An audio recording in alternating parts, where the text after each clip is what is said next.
Alright, Troopers, welcome back to the channel today, and today we're going to be going over the Republic Bricks Unilist 10 Y-Wing. This set has 920 pieces for the specific model. It was designed by Dave's Customs, retails for $350, but is currently on sale for $220.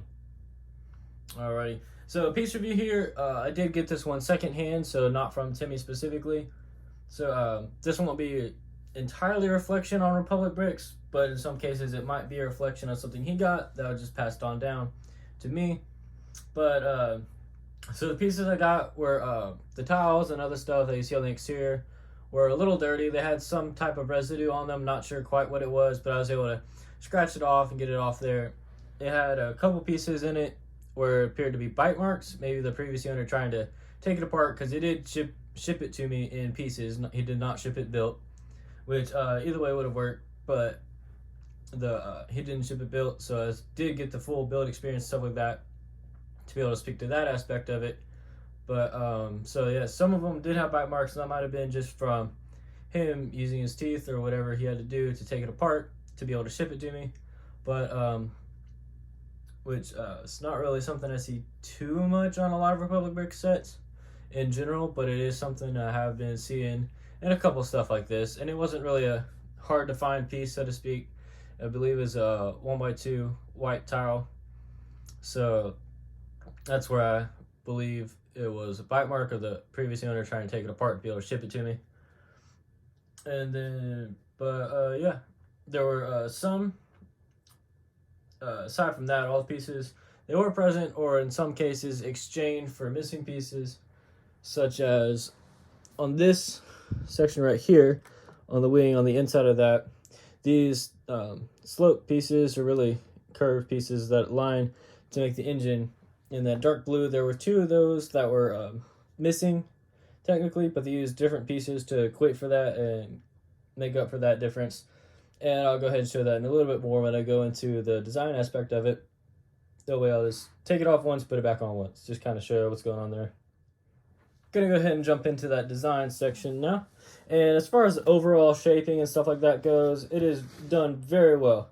You can see there that it gets the general shape of the Y-wing down very good, and even tapers into the back really good. Now, and you see that gear right there on the back middle, and I'll go ahead and show what that does in just a minute. But real quick, gonna go ahead and jump into what I was gonna say about the engines. And these engines are pretty good design, but they are very wobbly, and they do kind of fall off pretty easily. Let's go ahead and take it off here. It is only held on by these two Technic pins right here.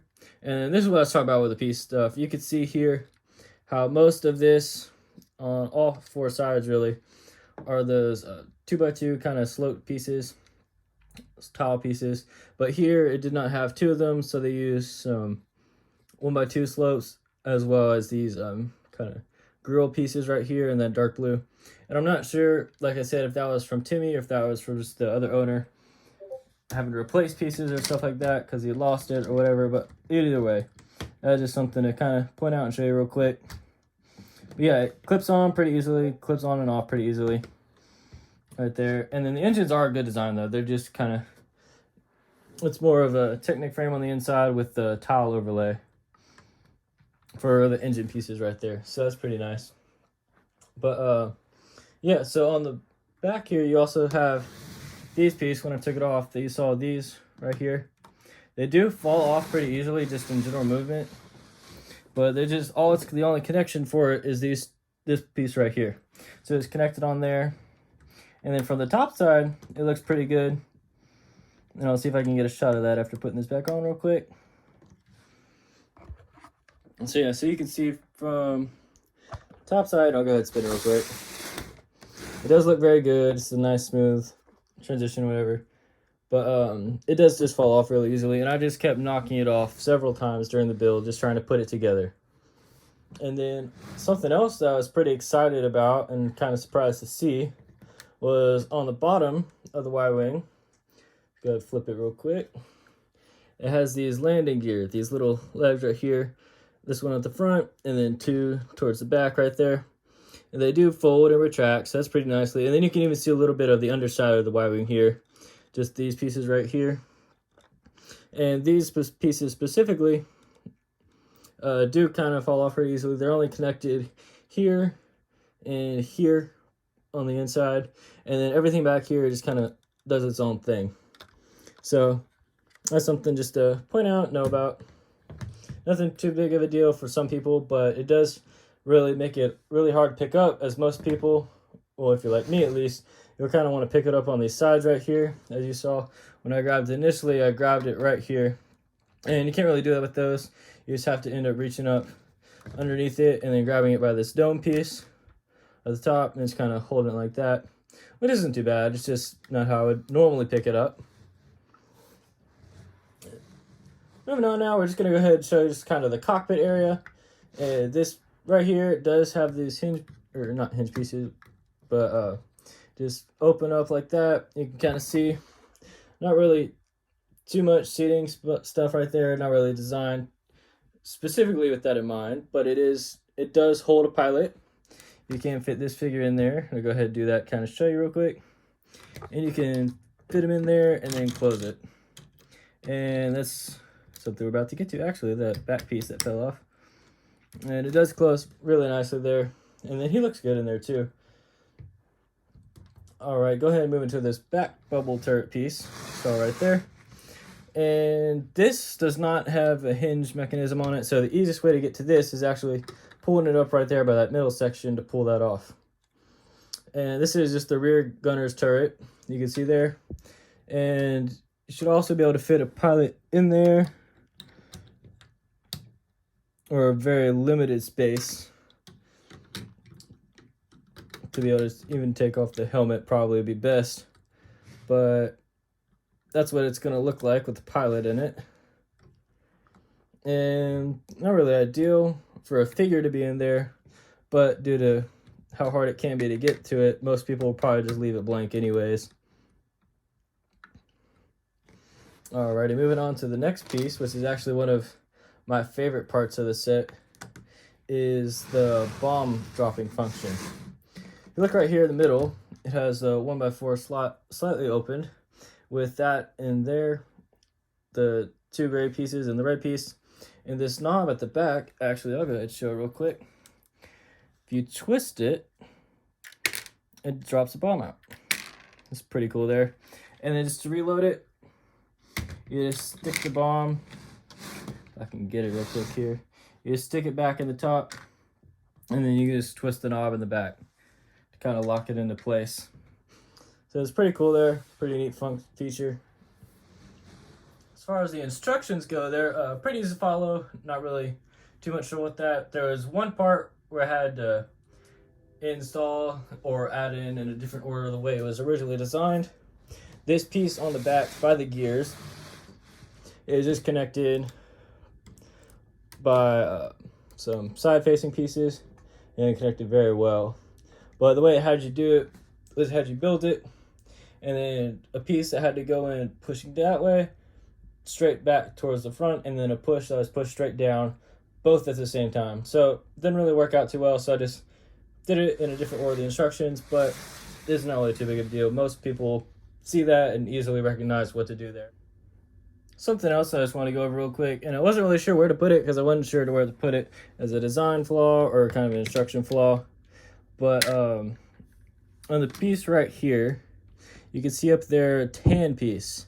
When building the Y-wing, it's not actually included in that. That is a piece I had to add because the pieces above it are actually in the designs floating.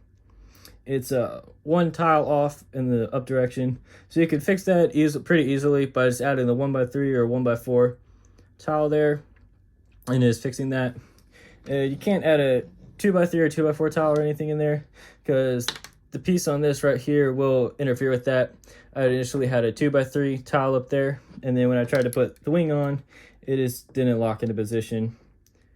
But that is just something to know about, and it is something I noticed when building it. I just had picked the wrong piece and trying to resolve that issue. So my favorite thing about this design was definitely that functioning bomb dropping ability. Is just on the back, just rotate it. That was a very nice ability they had in there. It is something that I know I would enjoy if I was having this as like a play set instead of a display set and something like that, or even as a display set. That's still a Very cool function, something that I get a lot of enjoyment out of. And then the least favorite part of that for me is actually kind of flip side of that, for if it were to be used as a playset, kind of, even just in general, is just not really a good way to really pick it up that well.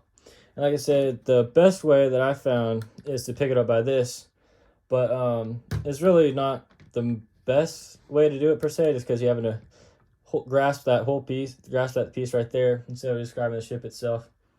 But I mean, it's not too big of a deal. Most people easily get around that. But overall, just a very, very good set. It is much bigger, much longer, and wider than I'd expected.